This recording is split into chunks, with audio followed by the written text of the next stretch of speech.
Assalamualaikum warahmatullahi wabarakatuh. Selamat pagi anak-anak. Hari ini Bu Laras akan menyampaikan pembelajaran melalui video tematik B subtema 2 pembelajaran 1 dan 2. Sebelum kita mulai belajar, silahkan siapkan buku besarnya halaman 60. Pembelajaran pertama adalah kata tanya. Apakah kalian masih ingat dengan apa itu kata tanya? Kata tanya merupakan kata yang digunakan untuk melengkapi kalimat tanya yang biasa digunakan dalam kehidupan sehari-hari. Kata tanya terdiri dari apa, mengapa, bagaimana, kapan, di mana, dan siapa. Tentunya setiap kata tanya memiliki fungsi menanya yang berbeda-beda. Sekarang silahkan buka buku tematik B besar yang ada di halaman 60. Buka halaman 60 semuanya. Di situ ada teks bacaan tentang ISPA. Ya, apa itu ISPA dan bagaimana wabah penyakit ISPA menyerang Trenggalek? Silahkan kalian baca, kemudian kalian kumpulkan informasinya dan menjawab pertanyaan yang terdapat di bagian bawah. Pertanyaan-pertanyaan tersebut terdiri dari pertanyaan apa, di mana, kapan, siapa, dan apa. Semua informasi terdapat di dalam teks bacaan. Untuk itu, silahkan baca dan jawablah. Setelah kalian mengerjakan latihan yang ada di halaman 60, selanjutnya silahkan kalian buka buku tematik besar halaman 62. Di situ sudah disediakan tabel untuk kalimat tanya. Silahkan kalian buat kalimat tanya berdasarkan kata apa, siapa, di mana, bagaimana, dan mengapa. Buatlah pertanyaan terkait pernapasan manusia. Setelah kalian membuat pertanyaannya, silahkan tuliskan jawaban dari pertanyaan kalian untuk nomor 2. Jawaban-jawaban dari pertanyaan yang telah kalian buat, silahkan tulis pada tabel yang tersedia. Setelah itu, silahkan kalian buat kesimpulan dari pertanyaan-pertanyaan dan jawaban yang telah kalian tulis. Letakkan di kolom yang sudah terdapat di nomor 3. Nah, sekarang kita akan lanjut ke materi berikutnya. Bu Laras akan menjelaskan tentang faktor-faktor yang menyebabkan gangguan dan penyakit pada sistem pernafasan manusia. Berdasarkan faktor penyebabnya, gangguan pada sistem dan organ pernapasan pada manusia secara umum dibedakan menjadi 4 faktor, yaitu yang pertama adalah faktor fisik manusia. Faktor fisik manusia seperti keturunan, kelainan kelahiran, dan lain sebagainya. Kemudian, yang kedua adalah faktor penyakit. Faktor penyakit dapat disebabkan oleh kuman, virus, bakteri, dan lain sebagainya. Kemudian kita lanjut ke faktor ketiga, yaitu faktor lingkungan. Faktor lingkungan dapat disebabkan oleh kualitas udara yang menurun drastis akibat adanya gas berbahaya yang berada di udara.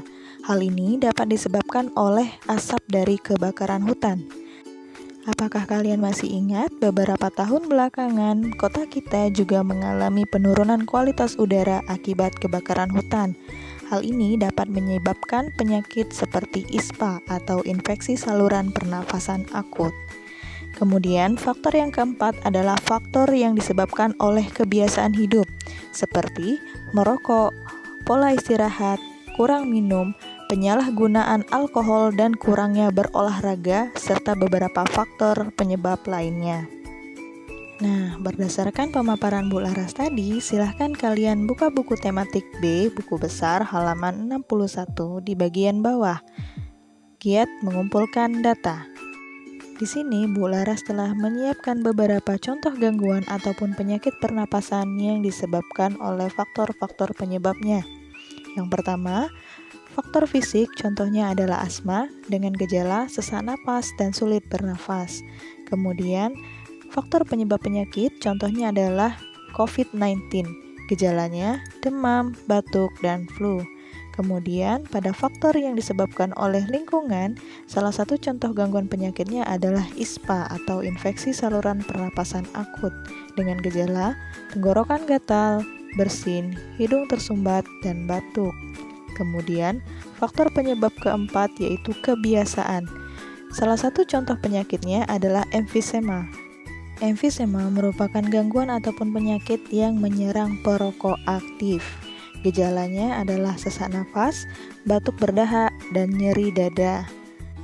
Contoh-contoh yang telah Bu Laras jelaskan tadi jangan lupa ditulis ya nak di buku tematik B besar halaman 61. Selanjutnya, Bu Laras akan menjelaskan tentang penyakit asma.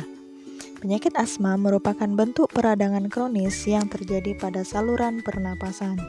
Umumnya, asma memiliki beberapa gejala yang bervariasi tergantung dengan faktor penyebabnya. Asma membuat penderitanya mengalami sesak napas dan kesulitan bernapas karena terjadinya peradangan pada saluran pernapasan. Beberapa faktor yang menyebabkan penyakit asma adalah faktor genetik, faktor kondisi saluran pernapasan, dan faktor lingkungan. Setelah mendengarkan penjelasan Bu Laras tadi tentang penyakit asma, selanjutnya silahkan kalian baca secara mandiri teks yang terdapat di halaman 63 dan halaman 64 tentang faktor penyebab asma yang paling utama. Silahkan kalian baca dan temukan informasi penting. Sekarang silahkan buka buku kalian halaman 64. Informasi yang telah kalian temukan, silahkan kalian tulis untuk menjawab pertanyaan nomor 1. Perlu kalian ketahui, informasi yang telah kalian temukan harus mengandung kata tanya apa, siapa, di mana, kapan, dan mengapa. Semuanya dirangkum dalam bentuk informasi penting yang kalian tuliskan pada bagian yang telah tersedia. Jadi, untuk soal yang pertama, silahkan kalian kerjakan secara mandiri ya nak. Sedangkan untuk soal kedua dan ketiga, mari kita kerjakan bersama-sama. Untuk jawaban kedua dan ketiga akan berada di slide selanjutnya. Pada soal nomor 2, kalian diminta untuk membuat bagan. Berikut bagan penyakit asma beserta faktor dan cara menanggulanginya. Pada soal nomor 3, kalian diminta untuk membuat bagan berdasarkan faktor beserta dengan contoh penyakit berdasarkan faktor. Selanjutnya, Bu Laras akan membahas tentang tarian dan propertinya. Indonesia merupakan negara yang memiliki beragam jenis tarian berbeda dari setiap daerah ataupun provinsi.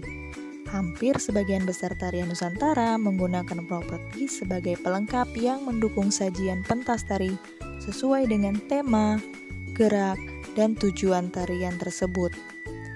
Jenis-jenis properti terbagi menjadi 2, yaitu ada set properti dan hand properti.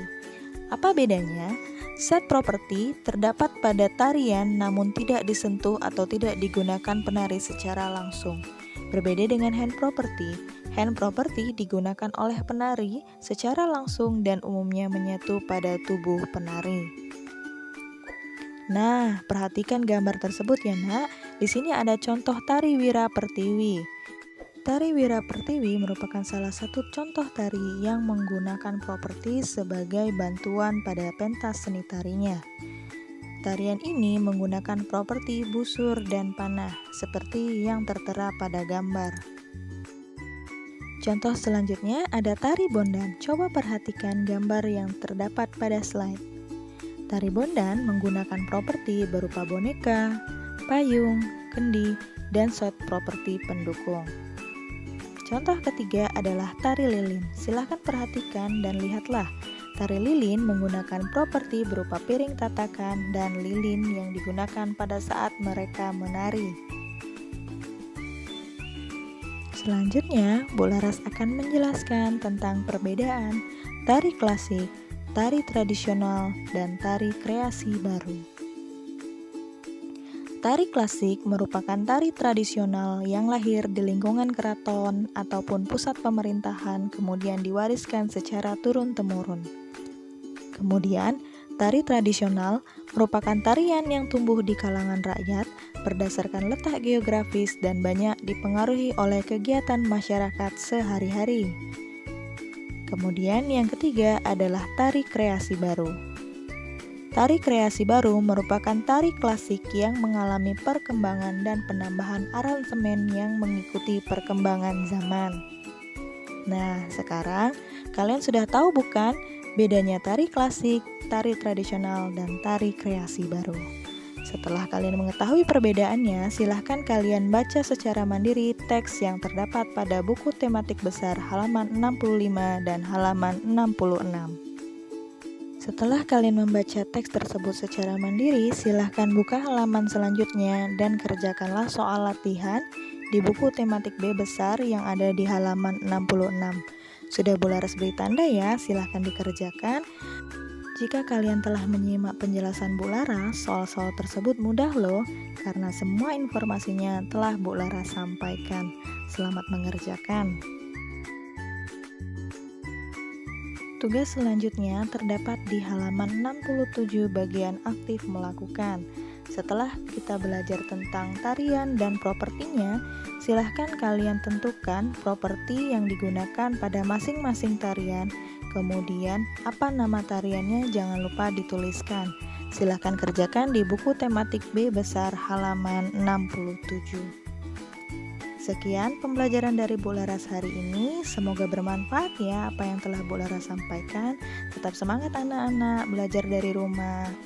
Bu Laras tutup ya pembelajaran hari ini. Wassalamualaikum warahmatullahi wabarakatuh.